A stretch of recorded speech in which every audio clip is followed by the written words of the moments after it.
Well, I thought I might do something a little fun today. Fun for me, at least. I've been out on vacation for a while, so I thought it would be a good idea to catch up with what's been going on at my work. There was our big conference, VMware Explore, in Las Vegas, and I wanted to see what would happen if I got ChatGPT to go through and help me catch up on the press releases. Now, you know, there's all sorts of internal stuff that I've read over and know about. But from it's always good, I find, if you do some public speaking here and there, like on podcasts and other things, that it's good to know what the official public version of the story is, so you can make sure you don't tell the unofficial story. I always call this the official propaganda, which I think people take wrong to mean lies. But, propaganda can be true. It's just the official outward-facing communications that you have, which is a lot longer phrase than propaganda. But I should probably stop using that because people associate negative things with it. So let me switch over to what we have here. So there's three of them that I want to look at, and I haven't done this. I've read over these, so hopefully nothing embarrassing and career limiting, as people used to say, happens. If so, I will just delete all of this. But first, I think this is the general press release. So usually the way press releases are structured is, when you have a big event, there's, 5, 10, 20 different press releases, depending on the size of the company, about individual products or portfolios, partnerships, customer cases, all things like that. But you typically have like the major themes press release, right? Like what's the big themes of the company coming out there. So I think I've picked that one, as you can see there. And hopefully that will be a good kind of like start for us, partnerships, to figure out like what's going on there. So what I'm going to do, I have this open in Safari, and I actually, maybe I'll try to use Readwise. Let's see if, maybe I'll use that later. But in Safari, something I've come late to realize is the awesomeness of the reader view, which gives you this nice, clean version of it. Now, we're going to throw in a lot of the text that maybe I should chop out, but let's go over to ChatGPT. And you can see, as I'll get into at the end, I've been up to a lot of Dungeons and Dragons stuff on my vacation, maybe an unhealthy amount. But I find it's good to tell ChatGPT what you're going to be doing. So we're going to learn what happened at VMware's annual conference in August of 2023, VMware Explore. To do that, I'm going to give you some press releases. When I give you each, I want you to summarize it in a paragraph. List, let's say, 5 key bullet points, and tell me what VMware is trying to say. And then we'll have a conversation about each press release. To make it fun, do this in the style of, I've got his name right here. I spent a lot of time last year reading a lot of Klosterman books. Klosterman. I think I have some more. I kind of lost track of where I was in the books. But if you're ready, I forget what Chuck Klosterman says. Just say, sounds good. Let's do it. All right. So first of all, I like to organize my ChatGPT things. So we'll call this VMware Explore 2023. Okay. So here is the first press release. Just paste it in there. We don't really need to, I'm going to take off. That might be fun to leave the About VMware in there. All right.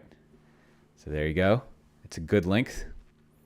Oh, Ah, the hallowed halls of VMware's grand announcements, where clouds are not just fluffy white things in the sky, but intricate digital ecosystems that promise an endless future of innovation. Let's dissect this tech prose.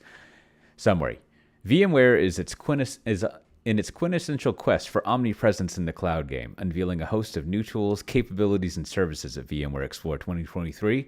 At the crux, they aim to modernize, fortify, and amplify the multi-cloud experience for enterprises, with offerings like VMware Cloud, NSX Plus, vSAN Max, and a fresh take on ransomware recovery. They're dialing the music up to 11. Little Spinal Tap reference there. Thanks, Klosterman. AI. Blending a mixtape of security, scalability, and developer centricity. All right, let's look at some key bullet points. I wouldn't think I'd be reading these out loud, but it's actually kind of fun to see what that's like. VMware Cloud's evolution, the one-stop cloud solution that provides consistent experiences across diverse environments, packed with advanced data protection and services like Kubernetes. Well, what's fun there is, if you pay attention to, is basically Kubernetes is built into the kind of Kubernetes substrate. So if you want to run Kubernetes, it's just like there, which in having conversations with people, I don't think necessarily gets across as much as it should. It would definitely be something that would be nicer for people to use because it's just there. NSX Plus. We'll go back to old Chucky here. NSX Plus, a cloud managed service that radically streamlines network and security, positioning VMware as a potential Gandalf, commanding the digital streams of data with finesse. Good thing. Good. Yeah, Klosterman AI at work. vSAN Max, the robust kid on the block, a storage solution that scales to petabyte levels and unmatched efficiency, potentially dwarfing traditional systems. So far, it's doing a pretty good job at summarizing the press release. Now, I had made a transcript of the keynote, but with ChatGPT, you can't give it that much information. Definitely, if not a 15-minute keynote. So maybe what I'll do is I'll slice that keynote up later and come and figure it out instead. Let me close this so you don't get distracted by all my other stuff. Ransomware recovery, an award-winning service that's more vigilant than a night watchman against ransomware threats and promises faster recovery, presenting itself as a digital superhero cape for enterprises. I might have it switch out of this Klosterman tone. I'm not sure it's really helpful. Cloud-based ESXi lifecycle management, a tool for IT pros to update their ESXi systems with the convenience of a rock star managing their world tour schedule. With the not sure about that. In the poetic symphony of digital advancements, VMware plays the role of the maestro, signaling a momentum leap. They want to be perceived as the Mozart of multi-cloud, composing an opera that resonates with the needs of modern business, all while ensuring that their clientele, the front row attendees, reap the best of innovation, security, and flexibility. They're whispering in tech's ears, hey, we've got the future in our palms, and it's cloud-shaped. All right, let's dive deeper, shall you? What's tickling your fancy about this press release? Let's say, well, that was great, Chuck. But I think I'd rather switch to an AP style reporter for the rest. Thanks for your help, and please pass the reins off to the AP reporter.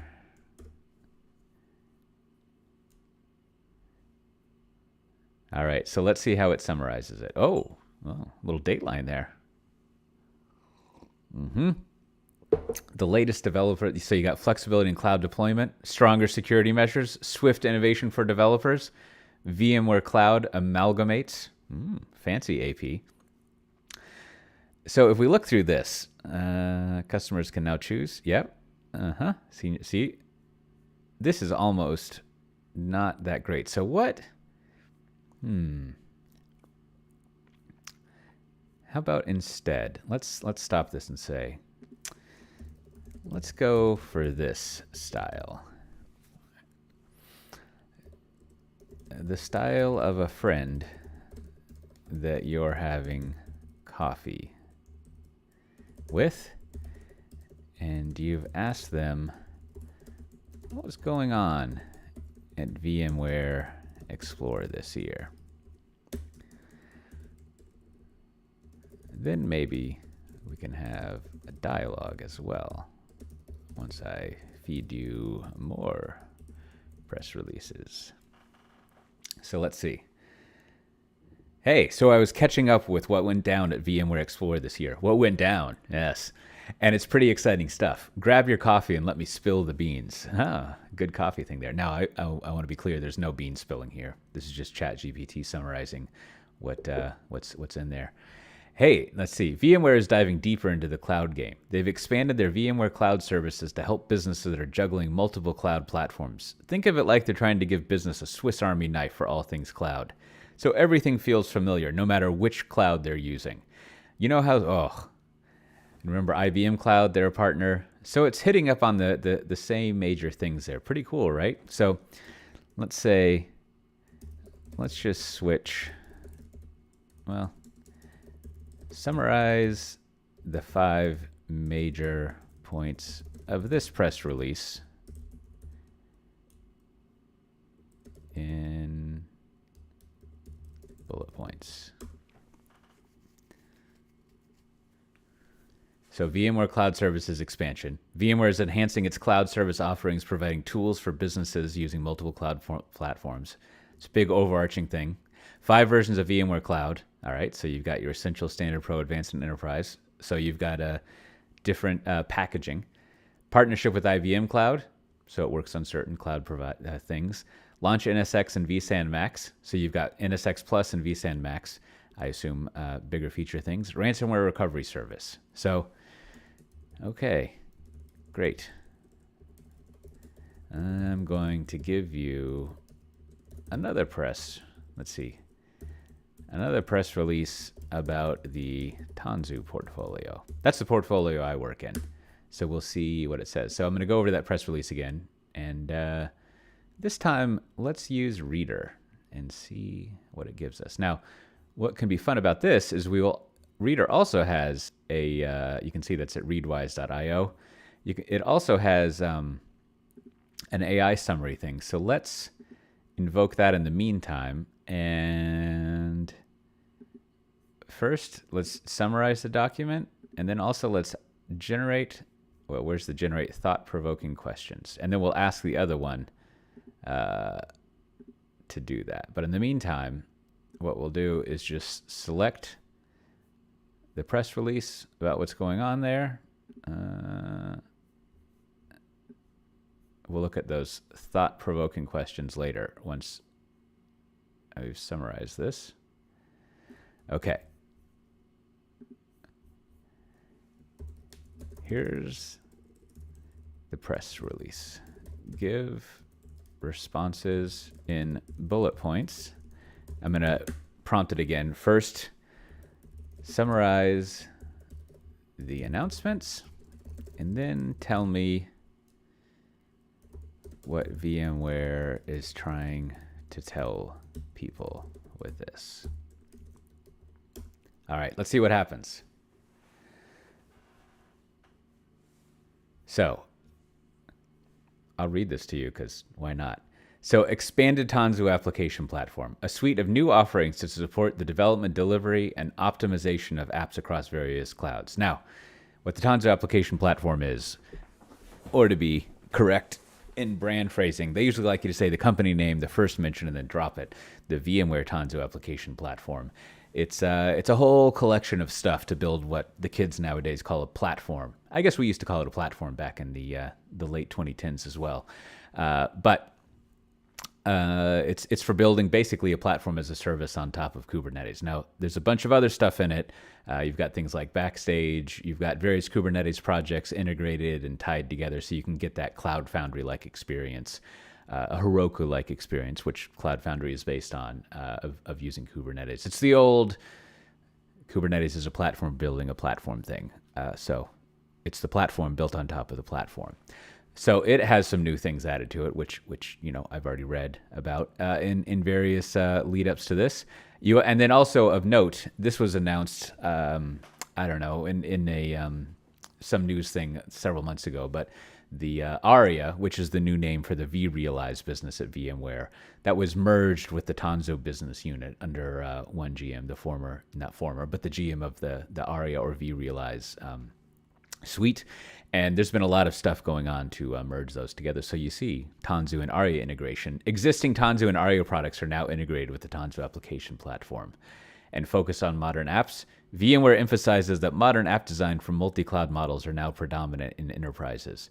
Now, if you read through this, I mean, it is summarizing what I was saying, but it's not actually telling you what is happening. It's just saying the sort of outcome of what has been announced, which is kind of what you get in a press release, right? Like you get that we have released a thing that does this. And this is like, and in a broader point, kind of, press releases do exactly this. Like I was going to look through a bunch of blogs to kind of add more information to this, but it's really in a blog that someone would do that accompanies a press release where you explain more of the what, not just the outcome, and you explain the how, like the other aspects of things, where a press release is really just telling you like what the result is, what an outcome is, which I think is fine. So VMware emphasizes that modern apps designed for multi-cloud models are now predominantly in enterprises, leading to the push for software agility and new tech integration. Now, of course, there's going to be some AI stuff.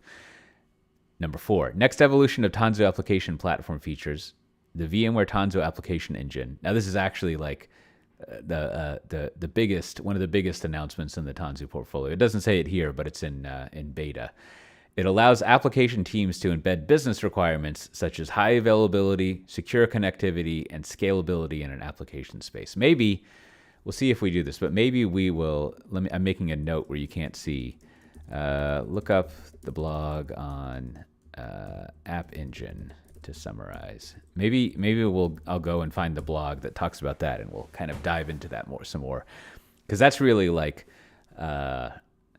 It's essentially the idea of like, how do you set up governance and policy and also kind of enforce it, but then also set up, it's hard to find words for this, but like templates that your developers will use, like specifying this is what your cloud looks like, blueprints, stuff like that, which is how you get your governance stuff built in.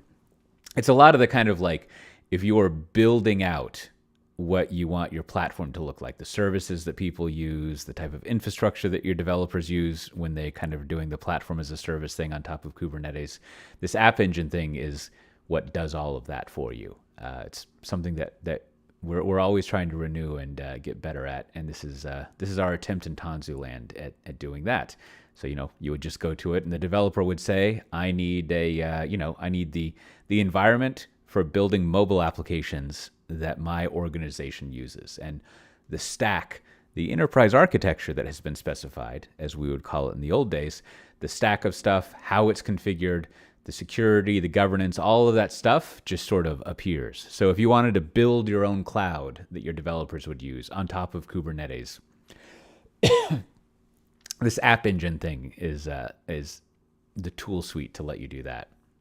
So also, in the next evolution of the Tanzu application platform, you've got enhanced multi-cloud operations supporting Azure Kubernetes services. So we've added in supporting AKS and EKS and the Tanzu Kubernetes grid, which, if you'll notice, is I believe, a name change from, even I get it mixed up if it's Tanzu Kubernetes for operations or Tanzu Kubernetes for operators. I think it's for operations, or TKO as we call it. But I think there's some slight name changing there. Developer portal enhancements, curated app templates, open source plugin support, updated frameworks, and new platform engineering admin console. This is basically updates to Backstage, which we embed inside the Tanzu application platform, including, I saw in beta release, being able to add your own plugins to Backstage, which maybe it's gotten fixed since I last read about it, but I remember hearing a while back that in order to extend or add plugins to Backstage, which is an internal developer portal, as I've said, I think it's a ridiculous name, but it's just, if you're an application developer, there's all these internal sites that you go to that are basically websites that list all the components that you use, the projects, who owns them. It's your intranet where you go to learn all your stuff, and there's more advanced stuff to it, I guess. it is a portal in the sense that you build portlets, as we used to call it, into it. Anyhow, I read that the Backstage stuff, or someone was telling me that, you have to recompile your entire Backstage thing when you add plugins to it, which they must have fixed by now. But we've added in support also for adding those plugins. And then there's a customer testimony from Discovery Limited about them using it. If I recall, they saved some significant costs through productivity enhancements or something like that, which is great. And then there's introducing the VMware Tanzu Intelligence Services, which I think is also in some sort of early release or beta. I forget the phrases we use. The new service integrates portions of the VMware ARIA portfolio, aiming to optimize cost, performance, and security and apps across. So basically some FinOps stuff. And then, to summarize this part, I actually saw a demo of this from one of the people who works on portfolio strategy a little while back. And yeah, it's exactly what you would expect. It's a little chat interface, much like our friend that we're using here. And you go in there, and it kind of is proactively trying to discover common problems and optimizations, and it'll suggest those to you. And then, of course, you can interrogate it and ask it to go through things. And you can imagine how this is doing an interesting application of AI stuff, because it's able to not only look at kind of like static things and really clever regex searches you would do, but it can start to learn various patterns and what things look like, especially, when you give it access to the ongoing configuration and ways you do things. And then, of course, you can just execute commands to correct things, right? So you could see that it could start to learn like what the best way is to configure your Postgres database, right? Like what the common configurations are that seem to work well, what the ones that seem to not work well are. And over time, if you train it, it can kind of like recommend that configuration and tell you if you're not following it very well. So let's look at the intended message thing. This will be interesting to see like what ChatGPT thinks about it. So positioning as a multi-cloud leader. Yep. Committed to modernizing and agility. That's true. One of the things that left off is let's see where that is. I believe in this press release we talk about a tool that we have. Maybe that's in another one. Oh, I think that was in a blog post that I looked at. But there's also just a modernization tool in there as well. Making it easier to use, streamlined experience, application-centric approach. That sounds good. Intelligent, proactive management. Sure. So, that seems to be fun. Let's look at the searing questions. What is the VMware Tanzu application engine, right? So here we are. I'm looking at this stuff up here.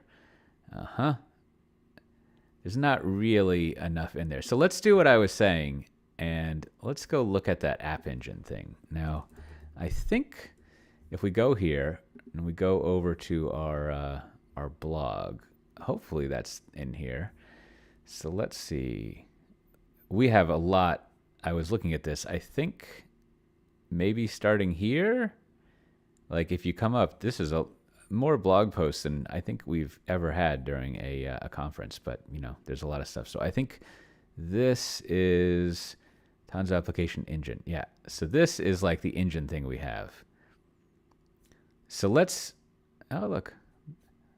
It's good old Darren. Let's select all of this and say, now I'm going to give you a blog post on the Tanzu application engine. The first thing I want you to do is explain what it is and how it works and what it does. Here we go. Now, if I was clever, I guess I would have used the plugin to fetch web pages, but that's like surprisingly annoying in ChatGPT.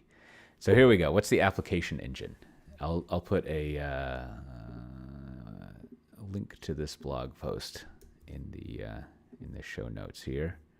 I'll put it in the chat, and then also make sure that I edit the actual. Oh, I wonder if this is going to break it when I go in and edit this.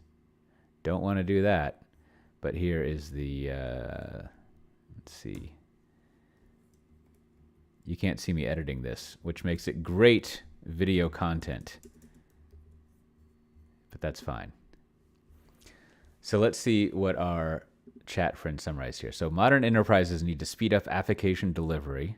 So you got to have compliance, all of the stuff that makes it, that does your typical, I would say, separates out the enterprise stuff from regular stuff. Though, increasingly as your consumer tech companies, as what people think of tech companies, all the social media companies, the Apples, Googles, Amazons and stuff of the world, as they get regulated more and more, especially by over here, the EU people, they'll probably have to deal with more and more of this governance stuff in a as annoying as way. But really, like, they have plenty of governance to deal with, whatever. So you've got lots of tools. Historically, ticket-based operations. This is always like, I'm always suspicious of talking about ticket stuff, but most people still use service desks and tickets, so it's always worth hitting that up. So what does it do? It provides an application-centric layer of abstraction. Okay? This enables applications to run consistently with operational governance and compliance, both when across the enterprise. So developers can focus on building their applications. Yep. Platform engineers manage. They refine configurations. So here is the core of it, right? Like, you're defining, we don't say enterprise architecture enough anymore, which is kind of a bummer because it's a good shorthand. But basically, it's a way of implementing an enterprise architecture you have for your platform as a service, the enterprise architecture that your application developers run their stuff in, and the rules that need to be followed, things like that. But then also, the App Engine works on actually configuring the Kubernetes cluster or clusters that you have, setting up all the compliance. It you could say it automates creating kind of Kubernetes-based clouds that application developers use. So they get application developers, of course, get self-service access to it. And, so again, you think about how it sets up the cloud for you, and it allows them to see. This is kind of a fun summary. They can standardize and automate processes end to end. Sure. Then let's see what this is. Provides a library where platform engineers can manage profiles of Tanzu application spaces. And so that's kind of the I haven't really figured out what a space is versus, I think an engine creates a space. And then you can use these profiles to create the environment. Like I was saying, you set up a template, basically, what you want it to look like. You can imagine that, if you go to one of the public cloud providers and you say, like, give me an instance of a database and the UI layer that I need, there's kind of like the template that you would have. As I said earlier, the blueprint, and it just sets all that up for you. And then like NetSec, I don't know what a NetSec is. So, yep. See, and this starts to become the enterprise thing, right? Is that, like, it's almost an object-oriented approach to, like, doing automation for setting up your infrastructure. So you can set I'm reading this part right here. Again, you can see that you specify what it looks like, and you can put in the governance, like all of this, like having control over putting in place, to use a product name from Aria somewhere, guardrails of what you want, I think is handy, and is what's going on here. Yep. In essence, let's read the summary. In essence, VMware Tanzu Application Engine is an innovation solution designed to bridge the gap between rapid application development and the complex compliance and governance requirements of modern enterprises. It streamlines operations and collaborations, making it simpler for developers to focus on their core tasks while ensuring organizational requirements are consistently met. I mean, yeah, that's, and I think, probably in talking about the value prop of this, right? Like, I'm thinking the way we talk about this in the future, we're going to have to balance, like, talking about the enterprisiness, the governance and things like that, and just the pure functionality of it, like what it does to help productivity. But it's easy to skew towards what your customers want, the people that we're working for and selling to, and that is all of that enterprise governance and things like that. So just to check in on this, I don't think this is great at summarizing these things. It's kind of okay at summarizing the stuff, but it doesn't really, like, it doesn't give me much information. And I think a lot of that has to do with, it's just, a press release doesn't have a tremendous amount of information. Again, it's telling you what the result is, the outcome. it's telling you a problem that's being solved and often has a customer testimonial in there, if not multiple ones. It's almost an invitation to look at more and consider other things to dig into. So you're not going to get a ton of information in there, especially if it's from as big a conference and as big a portfolio and all the sub-portfolios that a company like VMware has, where there's a lot of things to go over. So we can't expect to instantly know what's going on there, but I think maybe what you could do, and let's experiment with this, is I bet you could ask it to kind of boil down a press release or even a blog post into sort of like 3 key points, and then kind of like use that to like dig into more detailed ways of looking at things. So that's something. Let's see if we, let's see. Let's say I wanted to find out more about the App Engine idea. Let's see if it knows about RedMonk. I'm an industry analyst from RedMonk.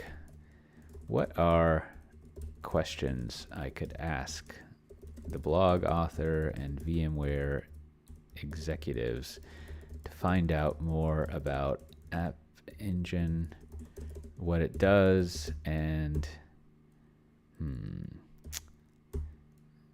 if it's something that large organizations should be using. Let's see what it says there, because this would be a great boon. You know, when I was an analyst, you know, you always have lots of one-on-one meetings at conferences like this, where it's kind of your chance to answer questions and also like sell to them, which, you know, what are you going to do? But oftentimes, especially as towards the later part of being an industry analyst, like I didn't really have any questions, right? And also, like in a 20-minute meeting, it's hard to know, you know, what kind of conversation you're going to have. My question was always just like, tell me more, how it works. But a lot of the people that you talk with as an analyst, they're not really like technical. Sometimes they are, and you kind of dive into there. Also, as you're an industry analyst more and more, with some exceptions, you don't really have a lot of hands-on experience with stuff. So like, even if you did get technical answers, it's not really going to go anywhere for you. So let's see what it's asked you. What inspired it? What gaps or challenges? Yep. How does the Tanzu application differentiate? Yeah. I mean, that's what you also really want to ask as an analyst that people very rarely ever ask, is like, why don't I just buy something else? And they're like, well, we feel like we don't have competition. We're a unique offering. And you know, you, as an analyst, you learn like, nope. So can you delve deeper into the technical architecture? So there you go. You want to know a diagram. See, that's what would be great as an analyst, is to say like, you know, let's go up to a whiteboard and just diagram out the components, right? Like the kind of like entities in there and how they relate to each other. So use case and benefits. Now that would be interesting, is like, you know, what are the ways this is actually used? How does it scalability and performance? How does it work in large environments? This is actually a pretty thorough list of questions you could ask about anything. Let's see. This might also be fun. Do you know RedMonk, the industry analyst firm founded by James Governor and Stephen O'Grady? We'll see if it does know it. Yes. Oh, distinct. Oh, very nice. Okay. That's great. Yep. Cool. All right. So write a 300-word blog post by James. Let's see. In the style, let's see if it knows his style, of James Governor about App Engine and the other VMware Explore. And I'll say the other Tanzu announcements. I'm not going to read it in his accent, because that's embarrassing. But let's see. No, he doesn't write like that. In the ever-evolving dance of enterprise tech, VMware has once again taken a step forward, this time to the beats of abstraction and developer collaboration. Enter the VMware Tanzu application engine, A revelation announced amid glitzy corridors of VMware Explore in Las Vegas at the Venetian, I believe. This isn't just about shiny new tools. It's a broader narrative of rethinking how enterprises should cater to modern application demands. I mean, this isn't James Governor style writing, but it's fun. The technology industry has always loved its layers of abstraction, a principle drawn from the history of computing itself. But it's rare to see it done right, especially when it seeks to draw a clean line between developers and infrastructure. VMware's latest offering aims to introduce an application-centric layer of abstraction. A mouthful, yes, but it's a bold promise to let developers do what they do best: develop. No more wrestling with the underlying nuts and bolts unless they want to. Yet it's not just the abstraction that caught my eyes. It's the philosophy of collaboration embedded in Tanzu's application engine's DNA. The friction between application, platform, blah, blah, blah. I'll let you read the rest of it. I'll put a link to this ChatGPT session if you really want to.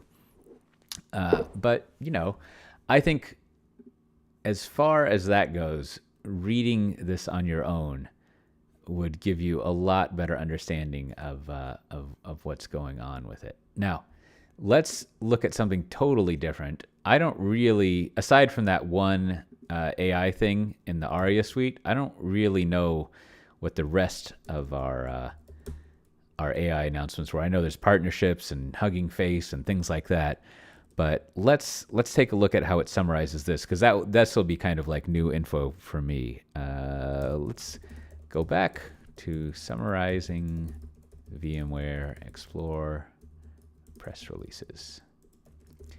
Here's one on the AI announcements. Please summarize in bullet points and tell me what VMware wants me to know, wants me to think about it. Summarize in bullet points and taking on the position of let's say a Gartner would be too stuffy. Forrester industry analyst. Tell me what Gartner was thinking. I mean, the advice Forrester would give to clients. Let's see what it says. So we're introducing the VMware Private AI. And by the way, I don't know if the summaries are true. I'm just reading them. Introducing the VMware Private AI offerings to drive enterprise adoption. So again, you can see addressing privacy and compliance, governance, law, kind of like having control over how things are done versus just like, terms of service that say the companies you're getting this wonderful technology from can do whatever they want with it.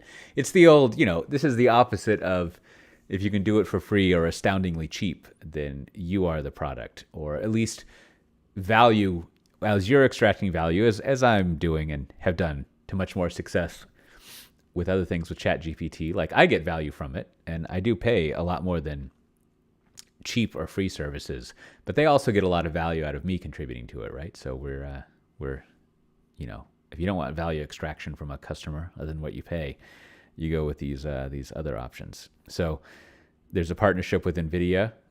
Makes sense. And then we've got a reference architecture for open source. I'll have to look into that.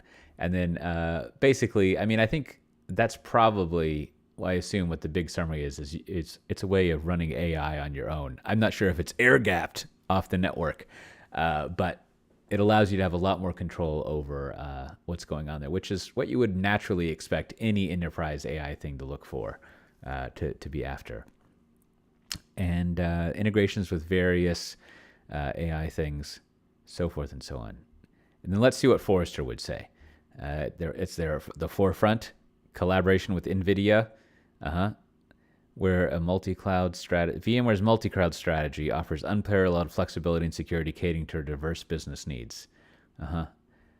See, this is, I think, if you actually were this Forrester analyst, again, it's limited by what I'm feeding it, right?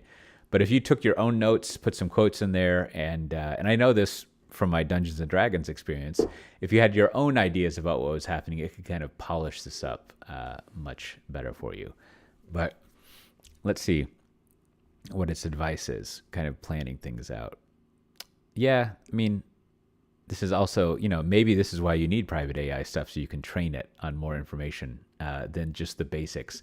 But this is basically what you should do for any technology you're introducing, whether it's as simple as single sign-on, which I guess is not that simple, but or as complicated as AI or other things. Yep, that's what you do, regardless of it being an AI thing. So how about we switch over from that, kind of wrap this up.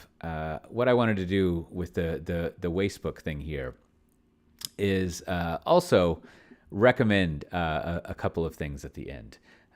Because, the premise of my Wastebook thing here is I should do a lot more, I don't know, it's fun to do some video stuff after all these years of doing podcasts and kind of talk. It helps thinking out.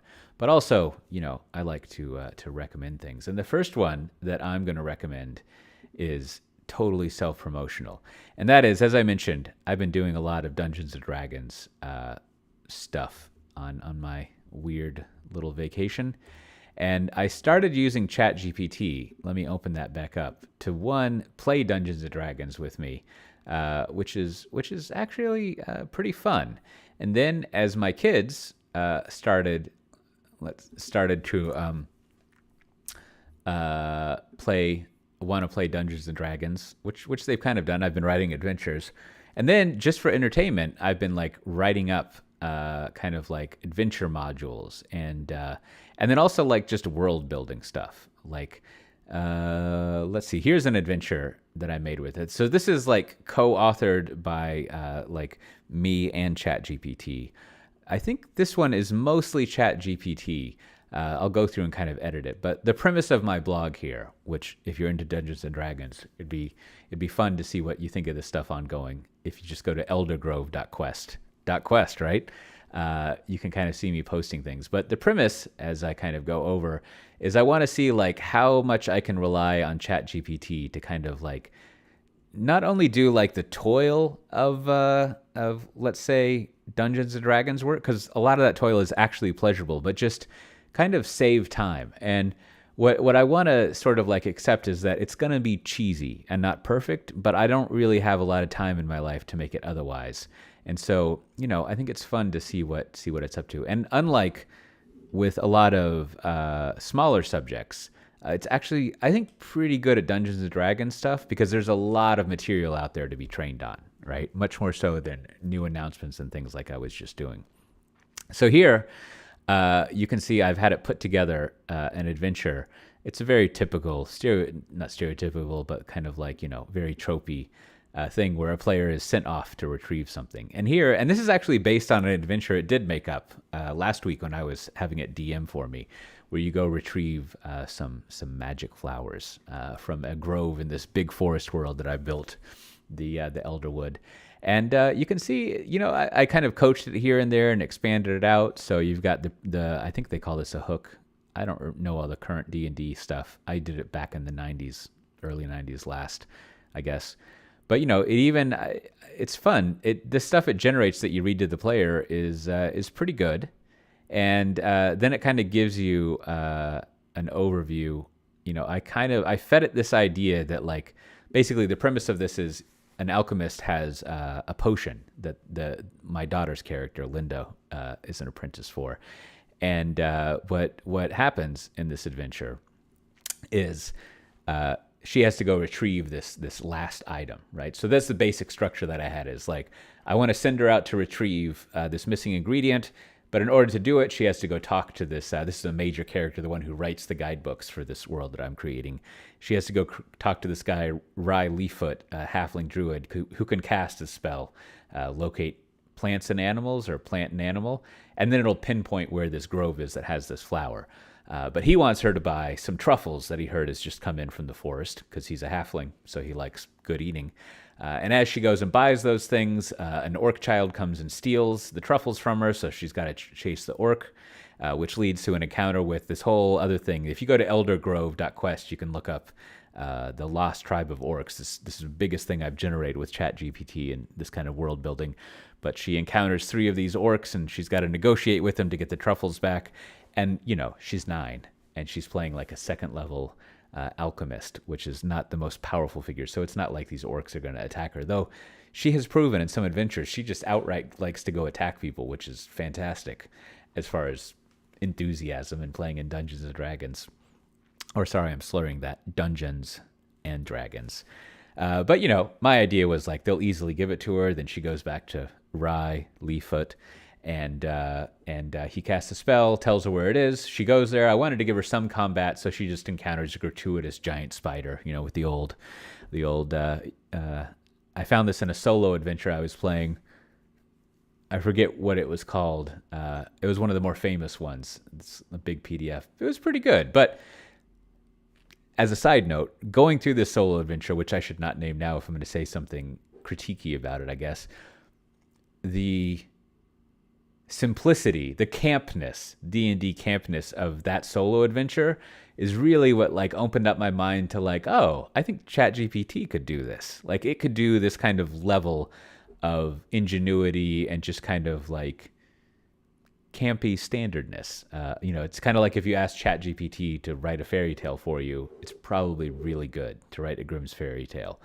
So anyways, I found it in this solo adventure. You just have a tunnel of web in the trees, and a savvy player will light the web on fire and then attack the spider. But you got to fight a giant spider, give her a monster, and then she ends up going to the grove, which is populated by pixies. These pixies don't really care about this flower. They're just kind of mischievous. And again, she's got to work with the pixies. Or, I don't know, maybe in her case, she'll try to kill them all. we'll see. I almost feel like I should have made her alignment chaotic evil, or, that we need to move it to there. But I've told her you're not supposed to run around killing everything. I think they call that a murder hobo or something. Anyways, and then she takes it back. And then the joke is, well, I'll let you read the joke if you want to see the adventure. But that's, I didn't use Midjourney to do things, but as I kind of look through this, right, you can see that it's come up with things to read the players, and here in this section I'm looking at, this is the orc child stealing the truffles, and I don't have that here. But what's fun about this is when you're playing it, if it knows this adventure, you can ask it to come up with descriptions that you can read to the players. You can even ask it to come up with dialogue, and it's nice. It's fun. It's also fun to do that totally all on your own or not, right? And I think one interesting use of this as I do more and more of these adventures will be to not prepare at all and just sort of say, let's start an adventure that does this, and just have it, oh, sorry, I'm looking at the wrong camera there. Just have it kind of give the hook and kind of go through. And then also as a DM, you kind of discover what the adventure is and give it advice. I think you would give it a prompt be a DM, we're going to make up an adventure. And in all replies, I want you to reply with what I should say to the player and what the player sees, and then reply with notes to me, the DM.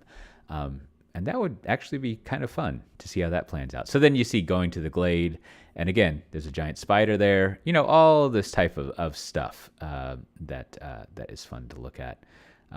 And it's also pretty good at coming up with magic items and things like that. So if we look at this, that's what brought up, I was saying, it's fun to have dialogue and things like that. I'm really going whole hog into this. This is the last thing I'll show you. But thinking that there would be pixies there, right? I wanted to come up with mischievous things Pixie would do. And you can see I use Midjourney here. I'm not that great at Midjourney prompts, but, to kind of come up with some mischievous Pixie things.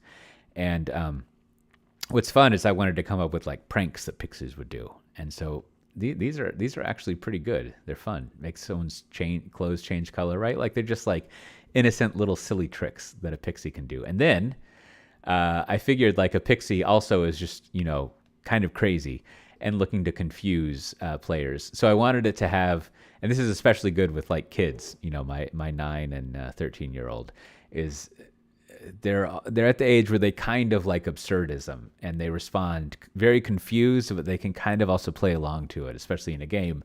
And so I had it come up with pixie nonsense talk, right? I was thinking if you're talking with pixies, they would probably try to just confuse you by saying nonsense, and they're probably also crazy. So tying your boots with your eyes closed brings good luck. Swallowing a pebble will make your voice sound like a dragon's roar. Just stuff like that.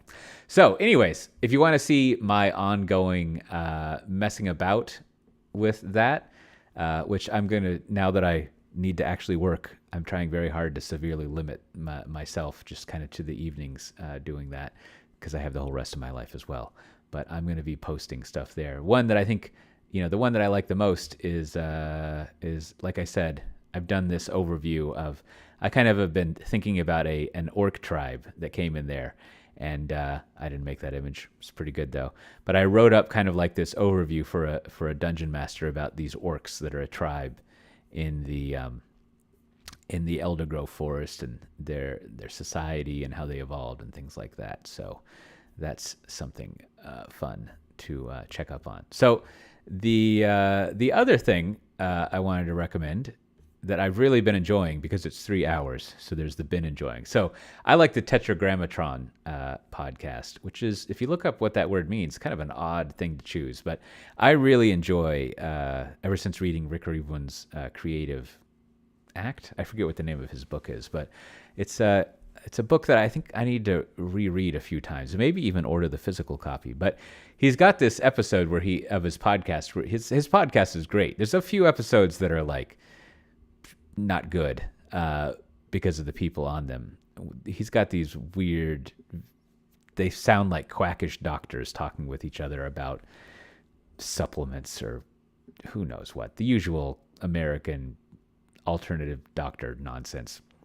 But he talks with this guy who is, as it says here, the vice chair of Allegavi, I forget to say, a big ad agency. So, you go in with that, but he is, it's fun to listen to. Now, this guy is like, kind of like my podcast style, and the ones that I like is like, he never really finishes a complete thought. But he just throws out so many interesting asides and thoughts that it's fun to listen to. And he's got a very he kind of is a bit like the way I fancy myself, where he's a very he's into pragmatism and which is to say things that work. And then also into kind of rhetoric, being a classic rhetorician, which is essentially figuring out how people decide to think about the world and how things happen, and using the mechanics of that, just kind of engineering the stuff around you and social interaction, rather than, in contrast, trying to discover the truth of the matter and live your life according to what that truth is and the revealed essence of things, right? A classic rhetorician doesn't really believe there's truth to be discovered so much as there is just the way systems interact with each other, and how you can, whether you're manipulating, manipulation has a pejorative meaning to it, but how you can exist in that system and use that system to do things. And you can see, there's a lot of behavioral science mumbo jumbo in there and things like that. But it's really a great podcast for that. And then finally, the third thing I want to recommend, I just started reading this. I think I forgot that I pre-ordered it, but it's a book called The Hanging City, which is fun. It's hard. I think it's set in a post-apocalypse fantasy setting, where the humans have been not in good shape. There's a drought that's done things, and so one of them tries to go find a mythic sort of better place to go live. And it feels like it might be one of those young adult novels that only towards the middle of it I've kind of realized it's a young adult novel, which is fine. It just, it's better to be able to have expansive themes and stuff in books. But I think it might be for just any age group. I'm not really sure. I'll find out as I read more. Well, this has been the first sort of real run of the my Wastebook live streaming. Hopefully, I'll come around to doing it more. It's been enjoyable, and I think it's kind of proven out an interesting use of ChatGPT, or disproven it. But I think if you were to feed it those press releases and then go and do your own reading, an interesting exercise, which would make for terrible live streaming, because I would be quiet most of the time, would be to kind of read more, like I was saying with that Forrester analyst, and kind of give notes on what you thought it was and what people said, and kind of, as I did with the Dungeons and Dragons stuff, kind of evolve out and work with it, kind of co-work with it on a memo, right? Like if you could imagine working on an analyst, like a 10-page analyst report about VMware Explore with two other analysts who had been there and reading the official material. I think it could be kind of a co-author for that and help you out and also just speed up the process, which maybe one day I'll figure that out. Well, I'll be back sometime soon.